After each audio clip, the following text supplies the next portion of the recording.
Well, folks, the stories just keep getting more and more absurd by the day. And right now, as we speak, the chart topper for absurdity, and trust me, something's going to come along, probably before I get this video finished, something will come along and completely blow this out of the water in absurdity. But at the moment, the one that has topped the charts is that Minnesota Republicans have proposed a bill that would recognize Trump derangement syndrome as a mental illness. Yeah, that's right. They think that if you disagree with Donald Trump or you call him out on his bullshit, that somehow that makes you mentally ill. The level of arrogance that you have to think that if someone disagrees with you politically, they're mentally ill. The level of arrogance you have that you say, hey, these people are calling this guy out for things that we saw him say and do. I mean, the level of arrogance and delusion on their part is absolutely off the charts, because they say that we obsess over Trump and we talk about him every day and we're just obsessed with him, and so therefore we have Trump derangement syndrome. But what I would argue is we didn't pull any of this out of our ass, okay? This isn't stuff we just cooked up. We sat here on this channel and played clip after clip after clip of him saying and doing things, and we reacted to it in real time. We sat back and watched this guy lose the 2020 election, and then we watched him sit and pump one conspiracy theory after another until he got his cult members so riled up that they went to the Capitol and tried to overthrow the government. We saw that happen. That wasn't something we made up. We didn't pull that one out of our ass. What they pulled out of their ass, and where they were totally delusional, is that the 2020 election was stolen. That's what they believed. That's the delusions that they bought into. And they have bought into so many ridiculous conspiracy theories. How many times have we sat here on the channel and unpacked all the latest ridiculous conspiracy theories that they have? How many Maga prophets have I covered here on the channel that sits here and says that they got a direct line to God, and God is talking straight to them, and God has told them to protect Trump, and God had his hand on Trump's shoulder and he made him turn his head and miss that bullet. It took somebody else out, but hey, at least God was watching over Trump. I mean, these people are so delusional, they think that an imaginary dude up in the sky looked down on the world and let children get slaughtered, but then made Trump move out of the way. And they want to say that we are mentally ill. They want to say that we have some sort of Trump derangement syndrome. This bill is not going to pass, but this just shows you exactly where their priorities are. They worship the dude. They're trying every way. I mean, they've tried to name airports after him. They want him on Mount Rushmore. They want him on the money, the $250 bill. I mean, these people absolutely worship the dude. They can't even read the Bible anymore unless they're reading his version of it, unless it's got his name and a flag on it, and they say that we are the ones deranged. And something else they love to say, and I hear this comment all the time from people who will say, Brando, Trump lives rent-free in your head, but you just talk about him every day. He's living rent-free right there in your head. And to them I say, no, the rent ain't free. Okay, I charge him to be here. And by the way, he's there.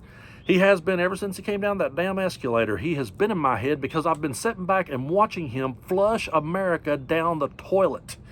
That's what I've been sitting back and watching, and because I actually grew up and studied American history and read a book, or several books, I realized this guy is everything that we ever fought against. This guy is everything that our country doesn't stand for.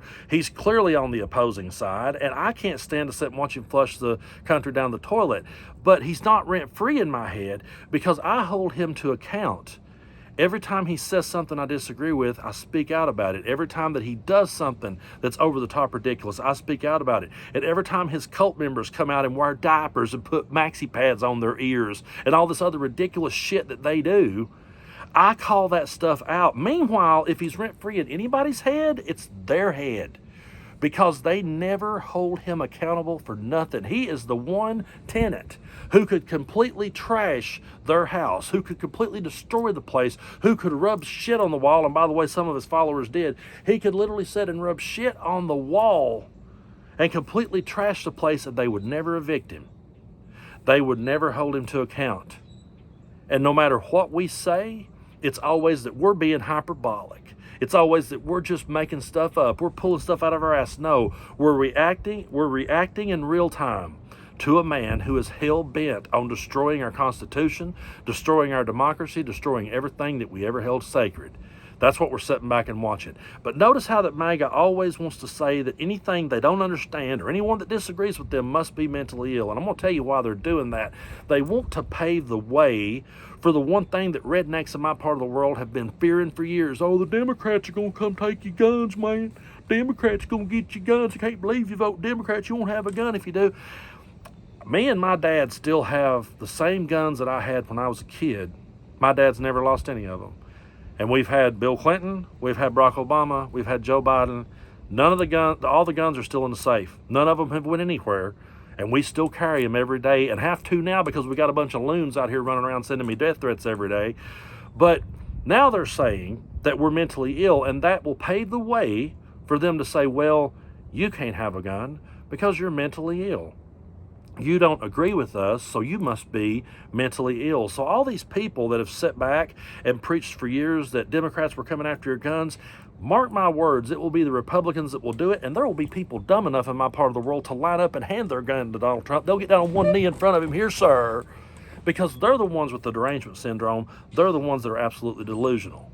They would hand over their guns to him in a heartbeat, and they wouldn't give a damn if ours got took away from us, because we've already heard Pam Bondi say, hey, we'll take the guns first. And we've heard Trump say it himself. Well, yeah, take the guns first. Let due process happen later. If a Democrat said that, they would lose their mind. And that's something else if they want to talk about derangement syndrome. You just look at anything that Donald Trump, I don't really feel like going back and backtracking through every damn thing that the idiot has done. Let's just start with right now. If a Democratic president had brought an African-born donor into our government, gave them a special spot and said, hey, just go in there and take a blowtorch to everything that we've ever had, Republicans would be losing their mind. I don't know if Sean Hannity would even be okay. I think he would probably be in a nut ward somewhere, just completely lost it. He would just completely lose it. Jesse Waters would probably take a stroke if that happened. They would never stop talking about it. So the real delusion to me is when you preach something constantly and then someone comes along and causes you to turn against everything that you ever preached. And I've watched it happen.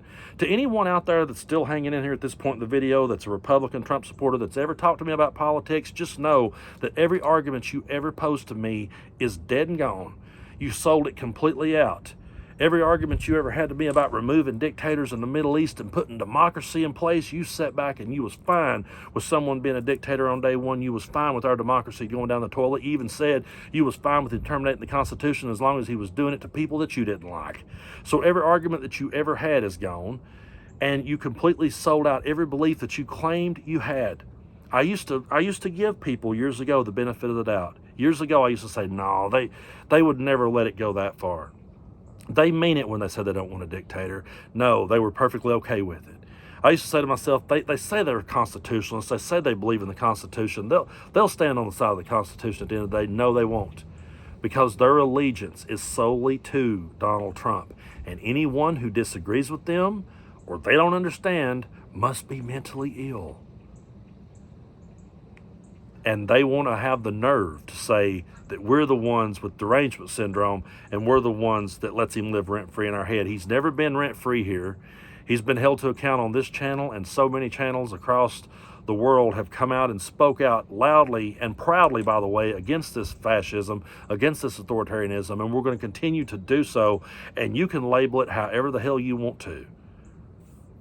But the worship that these people have for this guy, that's what it is. It's a worship. Okay, I feel no remorse calling them a cult. I feel no remorse saying they've been brainwashed. I feel like that we are in the final episodes of the Jonestown documentary. I really do. I feel like that's exactly where we are with these people, because every day it's something ridiculous. They want him on the money. They want him on Mount Rushmore. They want a day named after him. They want an airport named after him. I mean, I can't imagine what his presidential library is going to look like. That thing will be bigger than fucking Gatlinburg, Tennessee, and Pigeon Forge put together. They'll have a whole damn town probably here in Tennessee somewhere. You'll just drive through and they'll all just go bowing to all this fucking golden calf shit they got. And then they go to church on Sunday and act like they're there for Jesus. They're not there for Jesus. They gave up on Jesus a long time ago, and if Jesus had come along today, they're the very people that would have nailed him to the cross. I'm absolutely convinced that Jesus would have been like, well, or Trump would have been like, I like saviors that don't get crucified. And they would have all just been like, yeah. Everyone would nail him to the cross. I don't take anyone serious, by the way. When I see them, going to church and praising the Lord, you're not. If you got a Trump sticker on your car and they got Trump propaganda on the sign out front, you're not going to church. You're going to your cult meeting. And then you want to sit back and say that we're delusional just because we call you out for it. I make no apologies, by the way. Don't ever ask me for one, because it ain't coming. I'm never going to apologize for the level of delusion that these sick fucks have. They can call us mentally ill all day long. And I'm sure they could see this and go, he's lost his mind. No, I just don't let people piss on my leg and tell me it's raining.